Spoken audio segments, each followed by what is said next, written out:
Hello and welcome back to our YouTube channel. I know आप अभी paper देके आई हो, so let's fast begin our MCQ solutions for today's paper. Okay, पहला case scenario, the notice for conducting the AGM was sent on 3rd August। AGM होने वाली थी 5 सितंबर को, but due to the want of the quorum it was adjourned to 12th of September. However, the financial statements could not be adopted in that. Later on 2nd December को एक extraordinary general meeting हुआ था.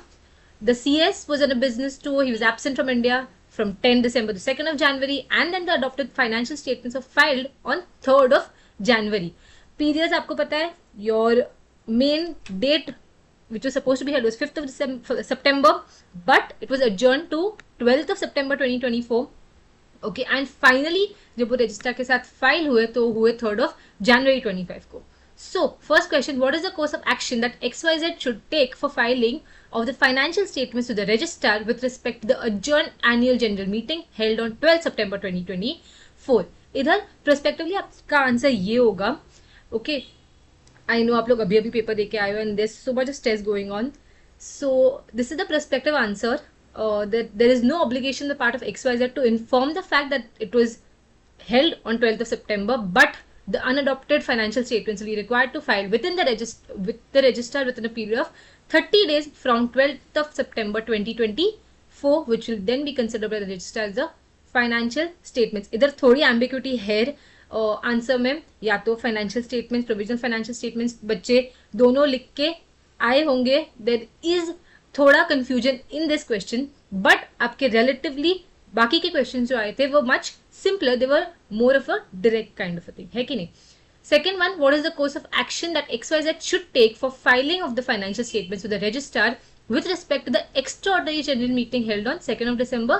They are not required to inform the registrar that the fact that the financial statements were not adopted in the adjourned AGM held on 12th September, but they will be required to be filed within a period of 30 days from 2nd of December, which will be treated as a financial statements for 23-24, and the previously filed unadopted will be treated as provisional financial statements.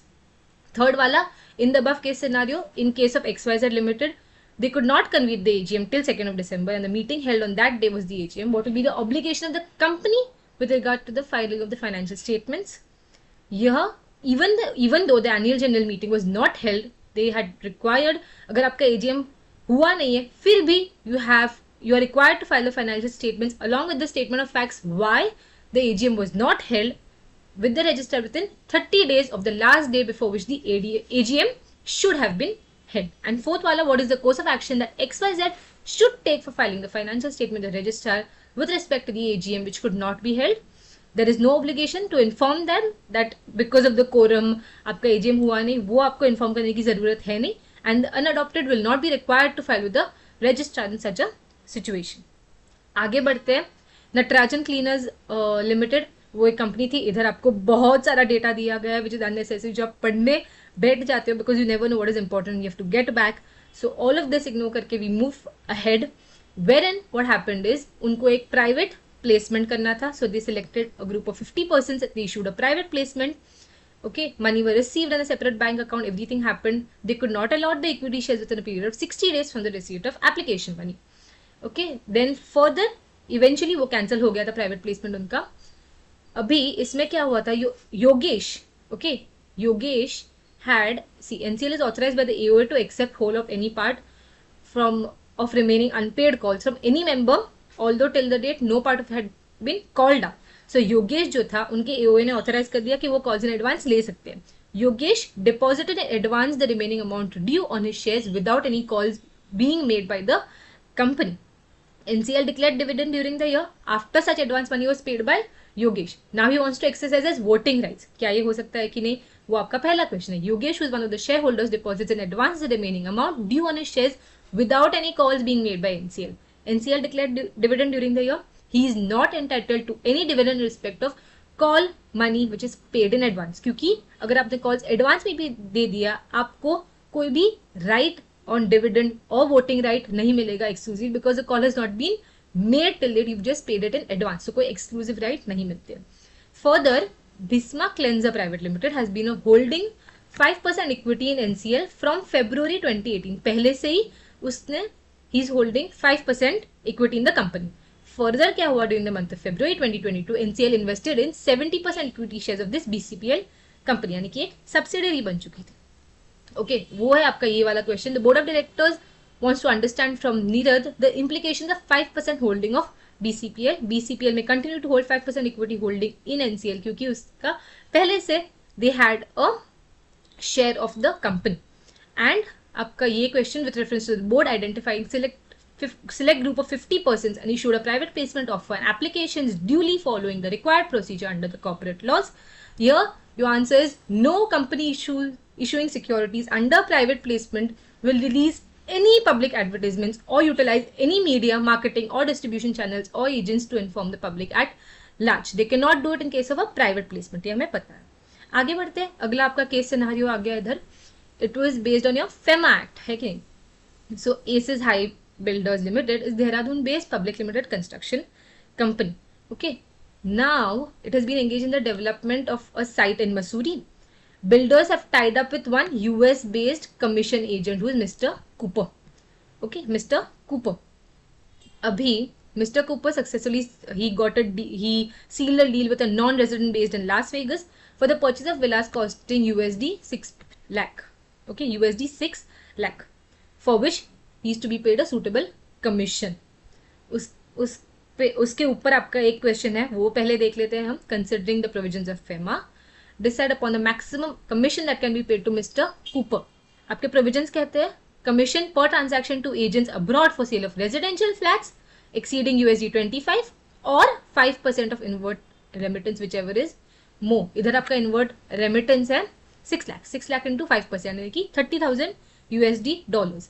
इधर $30,000 लिखा हुआ है, वो आपका definitely correct option हो गया, बाकी के आप देखेंगे भी नहीं. And to confirm the consultancy charges for Accurate Consultants Limited which is a consultancy company, उनके लिए इट इज दिस.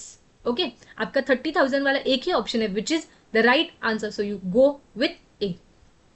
फर्दर क्या हुआ था इनके साथ is that they also had another unit engaged in manufacturing and export of motor mixing machines.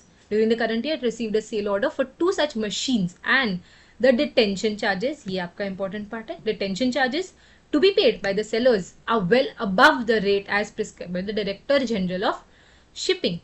तो उनको किसका permission लेना पड़ेगा? In that case, if your remittance of container detention charges exceed the rate prescribed by the Director General of Shipping, you need a permission from Ministry of Surface Transport. AHBL will have to obtain prior permission of Ministry of Surface Transport for payment of detention charges because it exceeds the rate prescribed by Director General of Shipping. And फिर आपका एक और है ये, Mr. Tony, who is a man of Indian origin, having migrated to USA in 1979, he is much influenced by the above advertisement which was made and he wants to he has contacted the company with an offer to invest USD 2,60,000 in the same with the condition 50% of the payment will be made by him immediately. Okay, because he wants to buy a farmhouse, he wants to buy real estate. Can a non-resident like him, अभी ये देखिए clearly लिखा गया, he is a man of Indian origin but he has migrated to US in 1977. बन गया वो non-resident India में property नहीं ले सकता. Therefore, considering the provisions of FEMA, the possible suggestion that can be given by the legal team regarding the investment of USD 2,60,000 by Mr. Tony in the Rishikesh farmhouse project, Mr. Tony cannot invest USD 2,60,000 towards a farmhouse being a non-resident.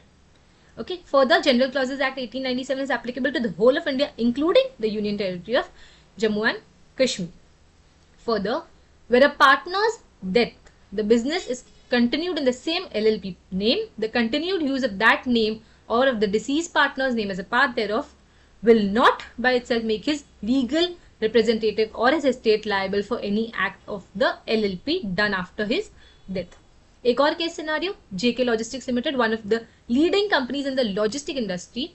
5 years ago, 75% equity shares of JK were acquired by RK. Okay, subsidiary for sure. Further, उन्होंने बोला है they had government stakes in the company. The state government current stakes are as follows: 19, 20, 18. इसका total बनता है 57. इधर ही आपको पता चल गया it is a government company. It is a government company. Further, Mr. Rohan is the auditor of JK Logistics, suffered a stroke, and in order to reduce the workload, he resigned as the auditor of the company. But unfortunately, he forgot to inform the concerned authorities.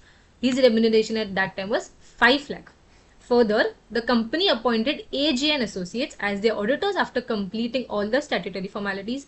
Mr. Avinash, who is one of the partners of this firm, had borrowed a sum of 3.5 lakh from RK Logistics and has dues of 1.49 lakh towards the use of logistics services. Indebtedness कितनी है?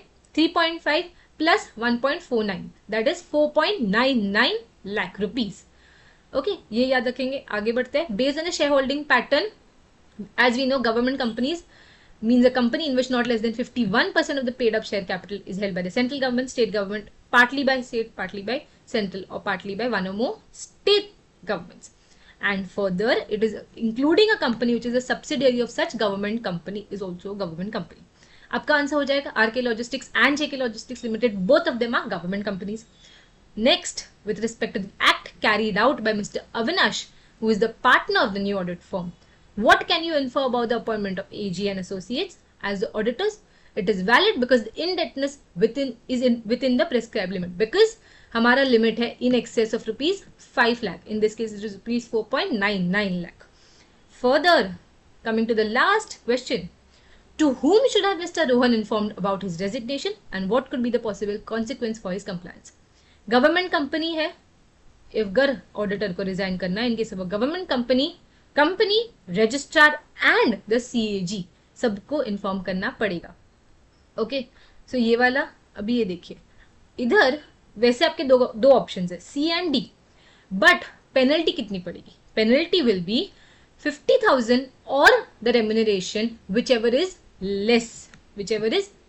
इसीलिए your answer be D. He should have informed JK Logistics Limited as well as the registrar and the CAG. As a consequence of his failure, he is liable to a penalty not exceeding rupees 50,000. Okay, that's it. These were the solutions from my perspective for today's paper. All the best for all the other papers. आराम से, शांति से, और थोड़े papers बचे आपके पास, शांति से बिना डरे आंसर करें. लॉ में जो आपने लिख के आ गए अभी उसके बारे में ज्यादा मत सोचिए and move ahead with the next papers. All the best.